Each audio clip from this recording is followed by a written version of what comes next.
Okay, അപ്പോൾ നമുക്ക് അടുത്തൊരു സെഷൻ നോക്കാം, ആൽഗോ ട്രേഡിംഗ്. ഓക്കെ, അപ്പോൾ ഈ ആൽഗോസ് ആരെങ്കിലും യൂസ് ചെയ്യുന്നുണ്ടോ കറൻ്റ്ലി? ആരെങ്കിലും യൂസ് ചെയ്യുന്നവരുണ്ടോ, അല്ലെങ്കിൽ എന്താണെന്ന് നോക്കിയിട്ടുള്ളവരുണ്ടോ? എന്താണ് അവസ്ഥ? ആൽഗോ എന്ന് പറഞ്ഞാൽ ഇത്രേ ഉള്ളൂ, ബോട്ട് ട്രേഡിംഗ് ആണ് ഉദ്ദേശിക്കുന്നത്. ബോട്ട് ഓട്ടോമാറ്റഡ് ട്രേഡിംഗ് എന്ന് നമ്മൾ മറ്റൊരു പേരിൽ പറയും. യെസ്, ഒരാൾ യെസ് പറഞ്ഞിട്ടുണ്ട്. ഫൈൻ. അപ്പോൾ മേ ബി കുറച്ച് ആൾക്കാരൊക്കെ യൂസ് ചെയ്യുന്നുണ്ടെന്ന് തോന്നുന്നു. അപ്പോൾ എന്താണ് ആൽഗോ എന്ന് ചോദിച്ചു കഴിഞ്ഞാൽ, ഞാൻ നേരത്തെ പറഞ്ഞ പോലെ നമ്മളൊരു അൽഗോരിതമിക് ട്രേഡിംഗ് അല്ലെങ്കിൽ ബോട്ട് ട്രേഡിംഗ് എന്നൊക്കെ പറയും.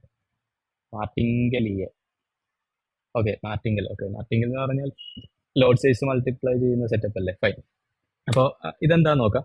അപ്പോൾ ഫോറക്സിൽ നമുക്ക് ഈ പറഞ്ഞ പോലെ ആൽഗോസ്, ഫോറക്സിൽ മാത്രമല്ല കേട്ടോ, ഇപ്പോൾ സ്റ്റോക്കിലുണ്ട്, നമുക്ക് ഇതിലുണ്ട്, എന്താണ് ക്രിപ്റ്റോയിലുണ്ട്, എല്ലാത്തിലും ഉണ്ട്. പക്ഷെ ഫോറക്സിൽ എന്തുകൊണ്ട് ആൽഗോസ് കുറച്ചുകൂടെ പ്രോബബിലിറ്റി തരുന്നു എന്ന് പറഞ്ഞു കഴിഞ്ഞാൽ, ഞാൻ നേരത്തെ പറഞ്ഞല്ലോ, വോളിയം ഡിഫറൻസ് വളരെ ഇമ്പോർട്ടൻ്റ് ആണ്.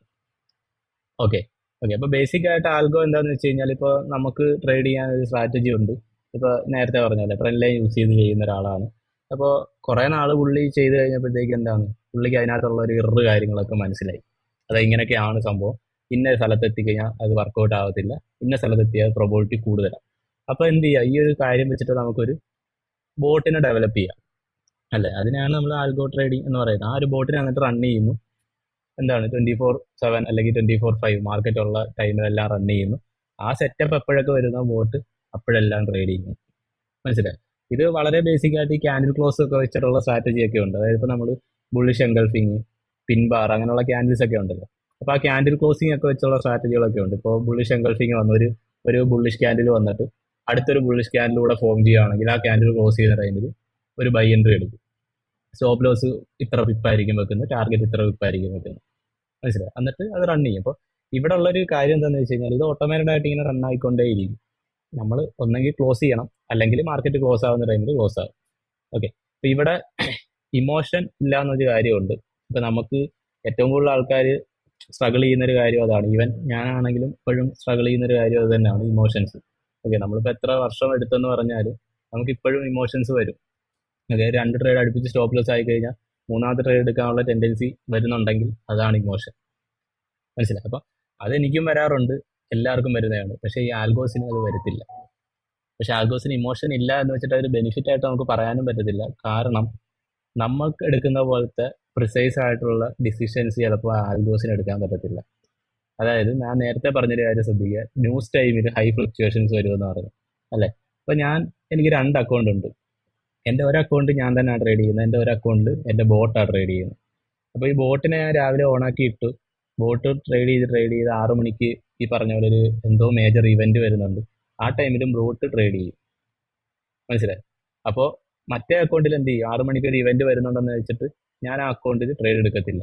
പക്ഷെ ഇപ്പുറത്ത് സംഭവിക്കാൻ സാധ്യത എന്ന് പറഞ്ഞു കഴിഞ്ഞാൽ, ഈവൻ മാർക്കറ്റ് ഇപ്പോൾ ഡംപായി പൊയ്ക്കൊണ്ടിരിക്കുകയാണെങ്കിലും ചിലപ്പം ബോട്ട് അതിൻ്റെ സ്ട്രാറ്റജി പരമായിട്ട് ചിലപ്പോൾ ബൈ എടുത്തുകൊണ്ടിരിക്കും. മനസ്സിലായോ? അപ്പോൾ എന്ത് സംഭവിക്കുക, അക്കൗണ്ട് വാഷ് ഔട്ട് ആവാം.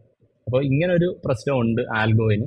അപ്പോൾ ആൽഗോസ് നല്ലതാണെന്ന് വെച്ചാൽ നല്ലതാണ്, പ്രോപ്പറായിട്ട് ആൽഗോസിനെ മാനേജ് ചെയ്യുവാണെങ്കിൽ ബെറ്ററാണ്. ന്യൂസ് ടൈംസ് ഒക്കെ ഒഴിവാക്കിയിട്ട്, അതായത് ഇത് ബോട്ടാണെന്ന് വെച്ചിട്ട് എപ്പോഴും ഓണാക്കി ഇടേണ്ട ഒരു കാര്യമല്ല. നമുക്ക് ഈ പറഞ്ഞ പോലെ കറക്റ്റ് ടൈമിൽ ഇന്ന ടൈമിൽ നോക്കുക, ആ ടൈമിൽ ഓഫ് ചെയ്യേണ്ട ടൈമിൽ ഓഫ് ചെയ്യുക. പിന്നെ റെഗുലർ ആയിട്ട് ചിലപ്പോൾ അപ്ഡേറ്റ്സ് ഒക്കെ വേണ്ടി വരും ബോട്ടിന്.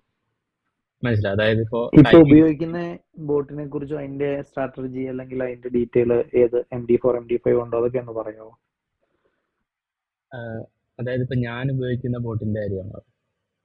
അതെ, ഇപ്പൊ ഉപയോഗിക്കുന്ന ബോട്ടിൽ എങ്ങനെയാണ് MD4 MD5 ഉണ്ടോ, അതിന്റെ സ്ട്രാറ്റജി എന്തൊക്കെയാണ്, അല്ലെങ്കിൽ അതെങ്ങനെയാ? അല്ല, നമുക്ക് ഫസ്റ്റ് ഓഫ് ഓൾ ബോട്ടിന്റെ ഇതെന്ന് പറഞ്ഞു കഴിഞ്ഞാൽ നമുക്ക് മെറ്റാകോഡ്സിൽ മാത്രമേ ചെയ്യാൻ പറ്റത്തുള്ളൂ കറന്റ്.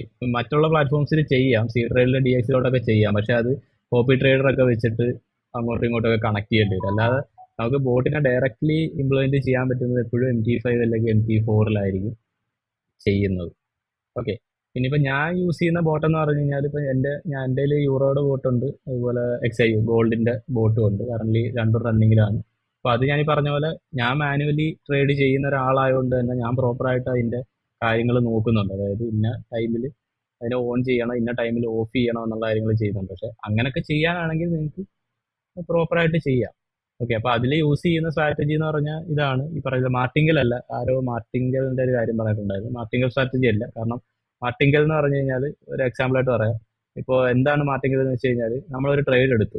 ഓക്കെ, ഒരു ഫോർ എക്സാമ്പിൾ ഒരു ലോട്ടിന്റെ ഒരു ട്രേഡ് എടുത്തു എന്ന് വിചാരിക്കുക, ഒരു ബൈ ആണ്. അത് താഴോട്ട് പോയി. താഴോട്ട് പോയാൽ നഷ്ടം വരുമെന്ന് നമുക്കറിയാം. ലോസിലേക്ക് വന്നു. ലോസിലേക്ക് വന്നപ്പോഴത്തേക്കും ബോട്ട് എന്ത് ചെയ്യും? വീണ്ടും അതിന്റെ ഇരട്ടി ലോട്ട്, അതായത് 2 ലോട്ടിന്റെ ഒരു ട്രേഡ് എടുക്കും. മനസ്സിലായി? എന്നിട്ട് അപ്പൊ എന്ത് ചെയ്യും? കുറച്ച് മാർക്കറ്റ് മുകളിലോട്ട് പോയി കഴിഞ്ഞാൽ മറ്റേന്റെ ലോസും ആവറേജ് ചെയ്യും. ഈ പൊസിഷനും കൂടെ കയറുമ്പോഴത്തേക്കും എന്ത് സംഭവിക്കും? അത് ബ്രേക്ക് ഈവൻ ആവും. അപ്പൊ ട്രേഡ് ക്ലോസ് ആവും. മനസ്സിലായി? അതാണ് മാർട്ടിങ്കൽ ബോട്ട് എന്ന് പറയുന്നത്. പക്ഷേ ഈ മാർട്ടിങ്കൽ ബോട്ടിനുള്ള ഒരു പ്രശ്നം എന്ന് പറഞ്ഞു കഴിഞ്ഞാൽ വേറൊരു കാര്യമുണ്ട് കേട്ടോ, അത് ഞാൻ പറയാൻ വിട്ടുപോയി. നിങ്ങൾ ബോട്ടിന് വെച്ച് ട്രേഡ് ചെയ്യാൻ പോവുകയാണെങ്കിൽ നിങ്ങൾ യൂസ് ചെയ്യുന്ന ഫേംസ്, അതുപോലെ തന്നെ ബ്രോക്കർ, ഇതൊക്കെ സപ്പോർട്ട് ചെയ്യുന്നതെന്ന് നോക്കണം. കാരണം വൺസ് ബോട്ട് യൂസ് ചെയ്ത് ട്രേഡ് ചെയ്തിട്ട് നമ്മൾ പേ ഔട്ട് അല്ലെങ്കിൽ വിഡ്രോൾസ് എടുക്കുന്ന ടൈമിൽ അവരത് റിജക്ട് ചെയ്യാനുള്ള സാധ്യതകൾ കൂടുതലാണ്. എസ്പെഷ്യലി ഫണ്ടഡ് അക്കൗണ്ട്സ് യൂസ് ചെയ്ത് ട്രേഡ് ചെയ്യുന്നവരാണെങ്കിൽ ബോട്ട് പ്രിഫർ ചെയ്യത്തില്ല. ലൈവ് അക്കൗണ്ട് ആണ് ബെറ്റർ. ബോട്ടിനെ യൂസ് ചെയ്ത് കഴിഞ്ഞാൽ ഇങ്ങനെ ഒരു പ്രശ്നമുണ്ട്. അവർ ഫ്ലാഗ് ആയി കഴിഞ്ഞാൽ പിന്നെ നിങ്ങളുടെ അക്കൗണ്ടും പോവും, നിങ്ങൾ ഉണ്ടാക്കിയ പ്രോഫിറ്റും കിട്ടത്തില്ല. മനസ്സിലായി? ഇങ്ങനെ കുറച്ച് കാര്യങ്ങളുണ്ട്. നെയിം ക്ലിയർ ആയില്ല. നെയിം, ഞാൻ ബോട്ടിന്റെ നെയിം ഒന്നും പറഞ്ഞില്ല, ഞാനൊരു സ്ട്രാറ്റജിയാണ് പറഞ്ഞത്. അത് ഇവിടെ കമന്റ് കൊടുത്തിട്ടുണ്ട്, മാർട്ടിങ്കൽ എന്ന് കൊടുത്തിട്ടുണ്ട്. അതല്ല, ബ്രോഡ് സ്ട്രാറ്റജി പറഞ്ഞില്ല ബോട്ടിന്റെ എങ്ങനെയാ ട്രേഡ് എടുക്കുന്നതെന്നുള്ളത്. ഓക്കെ ഓക്കെ, എന്റെ ബോട്ടിന്റെ സ്ട്രാറ്റജി എന്ന് പറഞ്ഞാൽ ഞാൻ നേരത്തെ പറഞ്ഞ പോലെ ക്യാൻ ക്ലോസിന്റെ സ്ട്രാറ്റജിയാണ് അതിൽ വർക്ക് ചെയ്യുന്നത്. അതായത് നല്ലൊരു പുള്ളിഷ് എൻഗൾഫിങ്ങോ അല്ലെങ്കിൽ ലൈക്ക് ബെയറിഷ് എൻഗൾഫിങ്ങോ വന്നു കഴിയുമ്പോഴത്തേക്കും അടുത്ത ക്ലോസിങ്ങിൽ ട്രേഡ് ഓപ്പൺ ചെയ്യുന്ന ടൈപ്പാണ് അതിൽ വർക്ക് ചെയ്യുന്നത്. അക്യുറസി എങ്ങനെയുണ്ട്? അപ്പോൾ അതിന്റെ റീസെന്റ് അക്യുറേറ്റ് എത്ര പെർസെന്റേജ് അക്യുറസി കിട്ടുന്നുണ്ട്? അതിൽ ലൈക്ക് ഇപ്പൊ നമ്മൾ ബോട്ടിന്റെ ഒരു പ്രശ്നം എന്ന് പറഞ്ഞു കഴിഞ്ഞാൽ നിങ്ങൾ ഇങ്ങനെ വേണം ചിന്തിക്കാൻ. ബോട്ടിൽ നിങ്ങളൊരു അക്കൗണ്ട് കണക്ട് ചെയ്ത് കഴിഞ്ഞാൽ, ഞാൻ നേരത്തെ പറഞ്ഞ പോലെ നിങ്ങൾ പ്രോപ്പറായിട്ട് നമ്മൾ മാനുവലി ട്രേഡ്സ് മാനേജ് ചെയ്യുന്ന പോലെ അല്ല വർക്ക് ചെയ്യുന്നത്. അപ്പോൾ അതൊരു ലോങ് റണ്ണിലുള്ള റിസൾട്ട്സ് എപ്പോഴും എക്സ്പെക്ട് ചെയ്യാവുള്ളൂ. അതായത് ഈ മാസം നമുക്ക് ഇത്ര, അടുത്ത മാസം ഇത്ര എന്നുള്ള രീതിയിൽ നോക്കിക്കഴിഞ്ഞാൽ ബോട്ടിൽ അത് അച്ചീവബിൾ അല്ല ഒന്നാമത്തെ കാര്യം. കാരണം മാർക്കറ്റ് കണ്ടീഷൻ മാറുന്നതനുസരിച്ച് അതിൽ ചേഞ്ചസ് വരാം. അപ്പോൾ എന്തായാലും ഒരു ഈവൻ 5 to 10% എങ്ങനെ ആയാലും ബോട്ട് അച്ചീവ് ചെയ്യാൻ പറ്റും. പിന്നെ ഈ പറഞ്ഞ പോലെ നമ്മൾ എത്രത്തോളം റൺ ചെയ്യുന്നു, പിന്നെ എത്രത്തോളം ലൈക്ക് മാർക്കറ്റ് കണ്ടീഷൻസ് മാറുന്നു. അതായത് ഇപ്പോൾ ഗോൾഡിൽ റൺ ചെയ്യുന്ന ബോട്ട് തന്നെ നോക്കിയാൽ മനസ്സിലാവും. ഇപ്പൊ മാർക്കറ്റ് നോക്കിയാൽ മനസ്സിലാവും. ഇത്രയും ദിവസം, ഇത്രയും നാൾ, കഴിഞ്ഞ മാസം വരെ മാർക്കറ്റ് ബുള്ളിഷ് ആയിരുന്നു, അല്ലെ? അപ്പൊ അത് കഴിഞ്ഞ ഒരു റിവേഴ്സൽ അല്ലെങ്കിൽ ആ ഒരു റിയാക്ഷൻ വരുമ്പോഴത്തേക്കും ബോട്ടിനും അതിൻ്റെതായിട്ട് ചേഞ്ചസ് വരും. മനസ്സിലായി? അത് ഇത്രയും നാൾ എടുത്തോണ്ടിരുന്ന പോലെ ആയിരിക്കത്തില്ല ട്രേഡ് എക്സിക്യൂഷൻ നടക്കുന്നത്. അപ്പൊ ആ ഒരു രീതിയിൽ അഡ്ജസ്റ്റ്മെന്റ്സും നമ്മൾ നടത്തണം. ഞാൻ ഇടയ്ക്ക് പറഞ്ഞായിരുന്നു, നമ്മൾ റെഗുലർ ആയിട്ട് അപ്ഡേറ്റ്സ് ചെയ്താൽ മാത്രമേ നിങ്ങൾക്ക് പ്രോപ്പറായിട്ട് അക്കൗണ്ട് മാനേജ് ചെയ്ത് പോകാനും പറ്റുള്ളൂ. മനസ്സിലായി? അപ്പൊ ഞാൻ ആക്ച്വലി ഞാൻ യൂസ് ചെയ്യുന്ന ബോട്ട് ഞാൻ ഡെവലപ്പ് ചെയ്തതൊന്നും അല്ല കേട്ടോ. അപ്പൊ അങ്ങനെ വിചാരിക്കരുത്, ഞാൻ ഡെവലപ്പ് ചെയ്തതൊന്നും അല്ല. ഞാൻ പർച്ചേസ് ചെയ്ത ബോട്ട് തന്നെയാണ്. പക്ഷെ എനിക്കത് ഈ പറയുന്ന പോലെ ലൈക്ക് 1 year സബ്സ്ക്രിപ്ഷൻ ആണ്. അതിനകത്ത് എന്ത് കിട്ടുന്നുണ്ട്? എല്ലാ വീക്കിലും അപ്ഡേറ്റ്സ് കിട്ടുന്നുണ്ട്. അതായത് മൾട്ടിപ്പിൾ ബോട്ട്സ് ആണ് അവിടെ അവർ പ്രൊവൈഡ് ചെയ്യുന്നത്.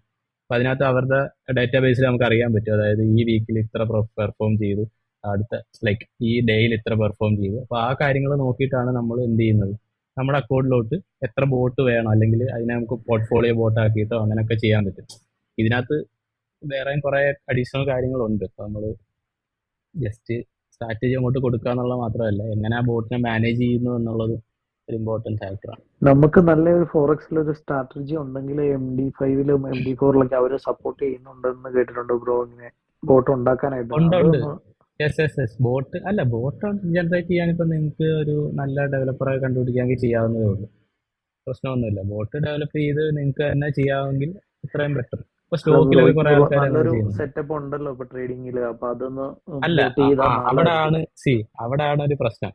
ഇപ്പൊ ഞാൻ പറയട്ടെ, ഇപ്പൊ നമ്മള് സ്ട്രാറ്റജി എന്ന് പറയുമ്പോൾ നിങ്ങൾ മനസ്സിലാക്കേണ്ട കാര്യം, ഇപ്പോൾ ഞാൻ പേഴ്സണലി ചെയ്യുന്നത് SMC അല്ലെങ്കിൽ ICT സ്ട്രാറ്റജിയാണ് ചെയ്യുന്നത്.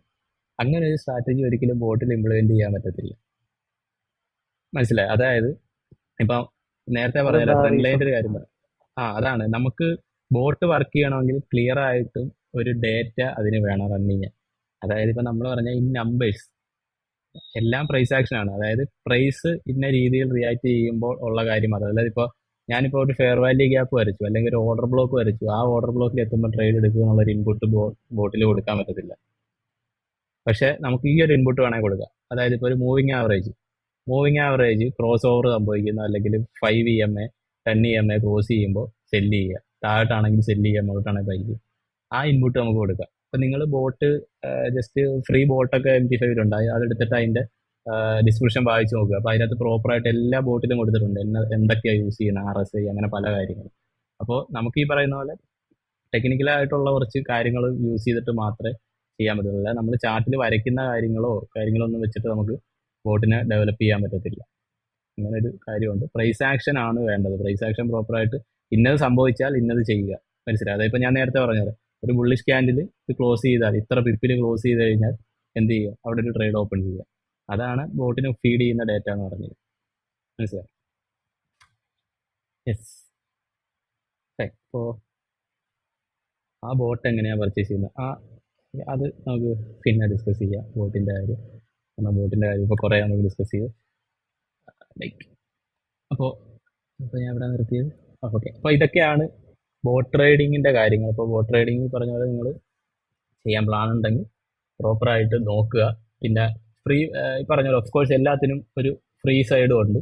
ഫ്രീ ആയിട്ട് കിട്ടുന്ന ബോട്ട്സ് ഒക്കെ ഉണ്ട്. അപ്പോൾ ജസ്റ്റ് ഈ ഫ്രീ ആയിട്ട് കിട്ടുന്ന ബോട്ടിനെയൊക്കെ എടുത്തിട്ട് ഡെമോ അക്കൗണ്ടൊക്കെ ഇട്ട് ട്രൈ ചെയ്ത് നോക്കുക. അപ്പോൾ നിങ്ങൾക്ക് അതിൻ്റെ ഒരു വർക്കിംഗ് മെത്തേഡും കാര്യങ്ങളും എങ്ങനെയൊക്കെയാണ് മനസ്സിലാവും. പിന്നെ ഞാൻ ഈ പറഞ്ഞ പോലെ ഒരിക്കലും ഒരു ബോട്ട് 100% പ്രോഫിറ്റബിൾ അല്ല. ഇപ്പോൾ ഈവൻ ഇപ്പോൾ നമ്മളാണെങ്കിലും 100% എപ്പോഴും പ്രോഫിറ്റ് മാത്രമായിരിക്കത്തില്ല, സ്റ്റോപ്പ് ലോസ് അടിക്കും. ഇപ്പോൾ ബോട്ടിന് ഇതേ കാര്യം സംഭവിക്കും. ബോട്ടിന് കുറച്ചുകൂടെ കൂടുതൽ സംഭവിച്ചാലേ ഉള്ളൂ, കാരണം ഇമോഷൻ ഇല്ലാത്തതുകൊണ്ട് അത് എന്താണോ പറഞ്ഞത് അത് തന്നെ ചെയ്തുകൊണ്ടിരിക്കും. അപ്പോൾ അങ്ങനെ ഒരു പ്രശ്നമുണ്ട്. പ്രോപ്പറായിട്ട് മാനേജ് ചെയ്തൊക്കെ പോകാമെങ്കിൽ മാത്രമേ നമുക്കത് കീപ്പ് ചെയ്യാനും പറ്റത്തുള്ളൂ. ഓക്കെ.